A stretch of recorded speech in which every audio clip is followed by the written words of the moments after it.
So this is how to start a 1930 Rolls Royce Phantom II.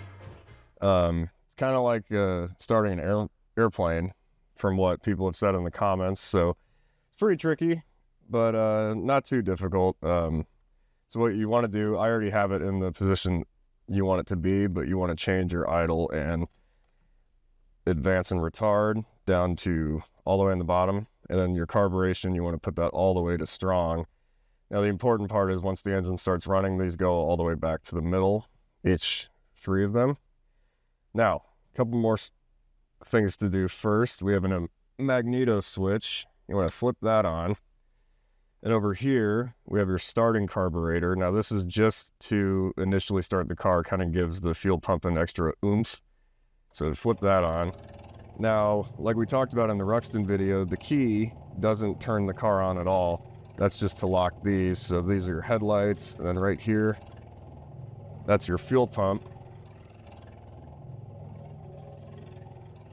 So we'll start the car after a few seconds when you hear the fuel pump start to die down. This is 7.7 liters, so it needs a lot of juice to get rolling. So let's give her a push to start. Give her a try.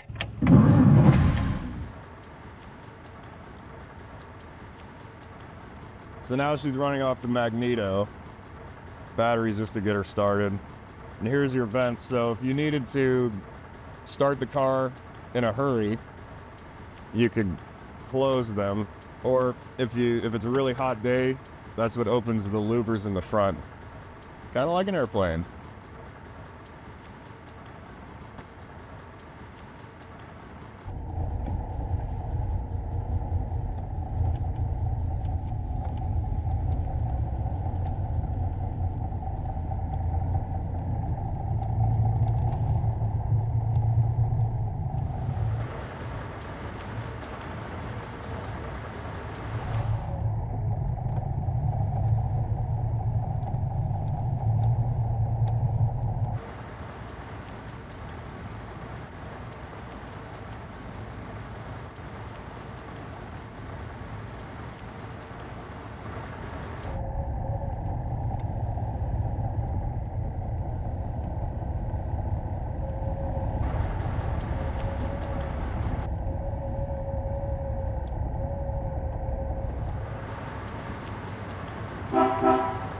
Hello, and welcome to another video from the Nethercutt Collection.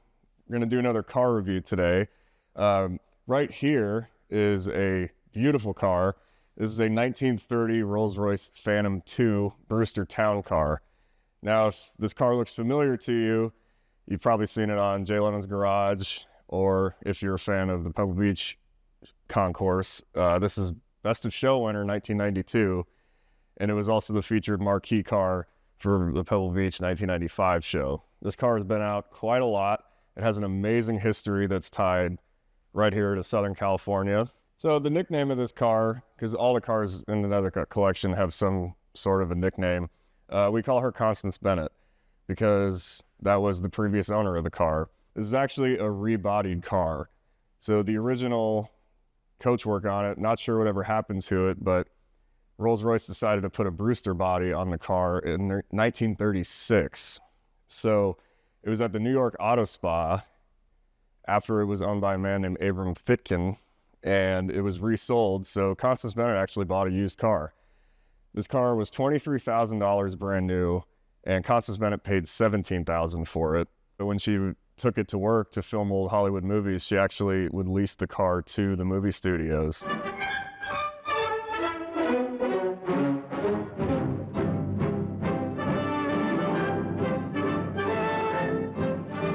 So the car made $250 per day being in movies. So she's a relic of old Hollywood. Now, why did she get rid of her beloved car? Well, her husband lost it in a poker game in 1948, and it fell into a number of owners. We ended up acquiring it in 1985, where it needed a full restoration. This car absolutely screams Art Deco, mainly because of this beautiful caning. Now, caning is pretty much a lost art. Probably 50 people alive today and still know how to do this. It's sort of like pinstriping, but this is all hand laid. Just one person for hours and hours and hours. And this took about a month and a half to do, both sides. Father and a son actually flew out all the way from Florida to complete this because caning is a very much lost art, but it is just so beautiful. So like I said, it's a Phantom 2 and it's called a Brewster town car. So in total, they made 1,681 Phantom 2s. However, only 25 of them were coach built by Brewster. And this is the only Brewster town car ever built. So she is a one-off and a very, very rare car. The funniest thing to me is that if you own the car, you probably never drove it. There's pictures of this car in front of Constance Bennett's home, but never one of her in the front seat. I bet she never even sat up there. Because if you owned a car like this, you were driven in it, you didn't drive it. And why they call it a town car is because if you were the rich person in the back seat, you didn't really, I guess, care too much about your driver who was out stuck in the elements. Now you do have these little eyelets here. That's for like a vinyl top, but you still have all this space that can get rain, wind, who knows, but complements the rest of the car very well. It's slick back and it's a massive car. I'm not sure exactly how much it weighs, but it's one of the heaviest cars we have here at the Nethercutt Collection. It's definitely in the 7,000 pound mark. Driving it is very smooth rolling down the road. It'll do about 50, 60 miles an hour, but this car is kind of just more intended for 40, just a nice cruise through old Hollywood. Well, here we are in the front of the Rolls Royce, probably the most striking and recognizable front ends of any car ever built. And I said this when I was over at Jay's of this car, that Rolls Royce is so funny because they're so on a different level than any other car manufacturer that they just can make up names and people roll with it. You know, most people call it a cabriolet or convertible. Rolls Royce calls it a drop head. And, you know, hood ornament, or commonly known around here as mascots, Spirit of Ecstasy is what Rolls Royce calls theirs instead. And it's probably the most recognizable hood ornament ever made. And apparently it was Mr. Rolls' secretary what they designed the Spirit of Ecstasy after, which is an interesting fact. Most Rolls Royces of the era, in order to open the hood, you always have to twist her, but this one doesn't, which is nice. So you don't have to worry about dinging the Spirit of Ecstasy. And the grill. You know, if you watch the movie 16 Candles, the grill costs $5,000. I'm not sure how much this one costs, but it's probably more than that because that movie is in the 80s. So an important thing we have to point out on this car is the famous Rolls-Royce monogram. Now, if you notice, this one's red. Most of them, well, they're all black now. Now that is something that has been controversial for a long time, but I'm going to end it here. Jay and Donald Osborne have addressed this as well, but I'm going to bring it up again. The reason why they switched from red to black monograms is not because Henry Royce passed away. A lot of people believe that after Henry Royce passed away that they changed it from red to black in honor of him. What actually is the truth is in 1933, they made the decision to go from red to black because they felt like the red monograms would throw off certain looks of certain Rolls Royces that were maybe painted yellow or green. It just didn't really complement the coachwork or paint as well. So they went from red to black in 1933 because of that. But that's the real history on it. So now that brings us to the engine. When you have a car that weighs over 7,000 pounds and on a 150-inch wheelbase, you need a big, strong heart to power this beast. To open the hood, it's really easy. You just use your palm, push in, and those come out. And not all cars of the era, but the higher end ones, the hoods do fold over, which makes it easy because these aren't light. And you don't have to turn the hood ornament, which is also very nice. So there she is. This is a 7.7 liter 6-cylinder engine. I believe that's 468 cubic inches. Your manifold's got the beautiful rainbow coloring that I love. Makes 120 horsepower. triple that in torque at least, but very strong low end power. And 120 horsepower doesn't seem like a lot, but that was a lot for the era. The only thing that was better than it was Duesenbergs at the time. Packards had a lot of great engines as well with their twin 6 and straight 8, but Rolls Royces are like sewing machines. They're not very quiet as you would think, but keep in mind this car is almost 100 years old.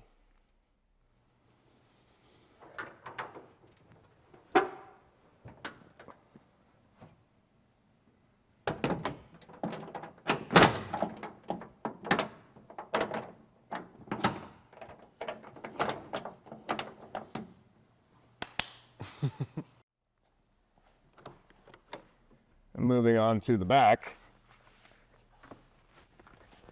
So here we are in the back seat of the Constance Bennett Rolls Royce. Not much going on in here, actually. You have a clock right here up in the dash, and that's it as far as something to look at.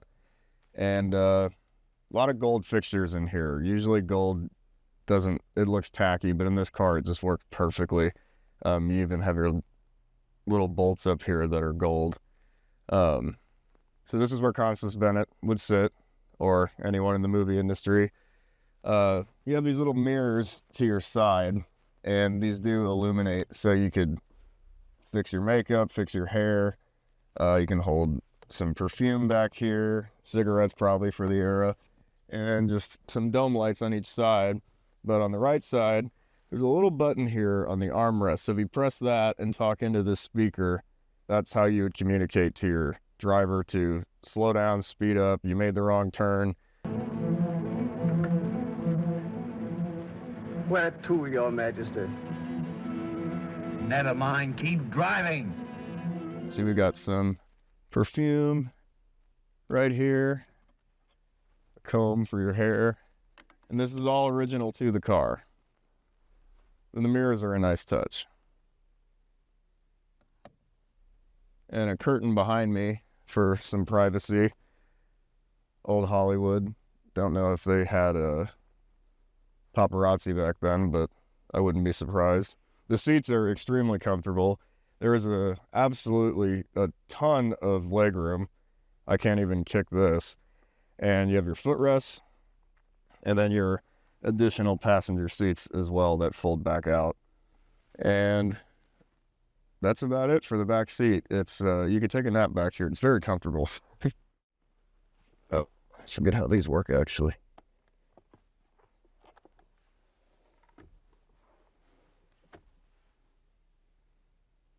So now you'd have someone sitting directly in front of you. Probably not very comfortable.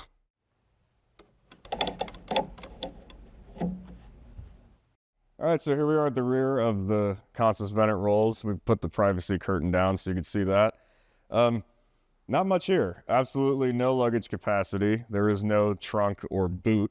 As my friend James says, there's no trunks on cars, but they're on elephants, so like everyone else calls it a boot. But there isn't one on this car. You just have your spare tire, your fuel door here. That's where you put the gas, and dual tail lights, which is really nice because this is a very, very deep black car, and it's very hard to see, especially at night.